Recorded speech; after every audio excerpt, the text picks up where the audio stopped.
町おこしになんて利用されたら、それはすでに音楽じゃないよ。音を楽しむんじゃない。Oh god, this is gonna be one of the most pretentious teenage edgelord movies. Okay, I might like this one.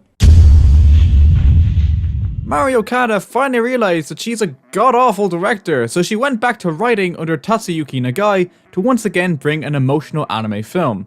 If these names don't sound familiar, then perhaps some of their past work together should ring a few bells, with series like Toradora and Anohana, as well as one of the most criminally overlooked films of the past decade, The Anthem of the Heart. Anybody who has seen these works should easily be able to tell, without even watching, that there's going to be really bad CG. Wait, shit, that's when she's directing. You should be able to tell going into a Mari Okada written work that there's going to be a lot of melodrama.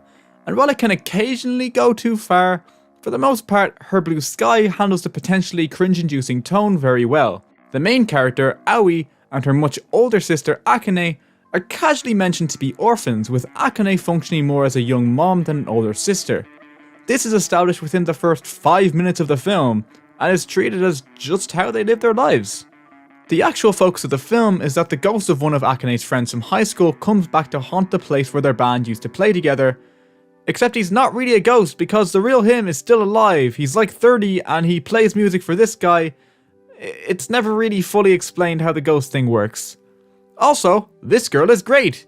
She hears rumour that Aoi fucks college kids and wants to join her as they suck and fuck the night away.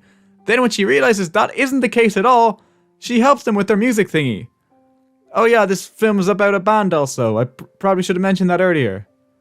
The grown-up version of the ghost is a fucking cunt, and is so different from the ghosts that when they were originally revealed to be the same person, I genuinely thought there was some kind of twist or something.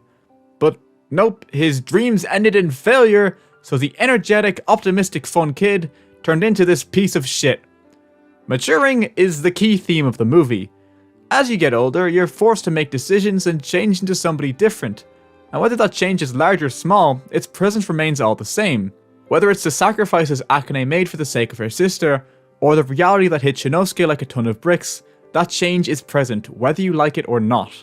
Honestly, my only major criticism for the film, aside from the occasionally over-the-top melodrama, is that the narrative climax that the film had been building towards is abandoned last second to make way for a far more gratifying emotional climax, which is fine, except the film never goes back to say how that original climax panned out, aside from like 2 still frames in the credits.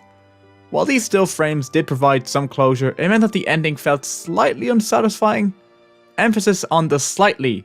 The lack of satisfaction was almost non-existent, but I thought it should be brought up anyway. Don't avoid the film because you don't think it has a good ending. It does.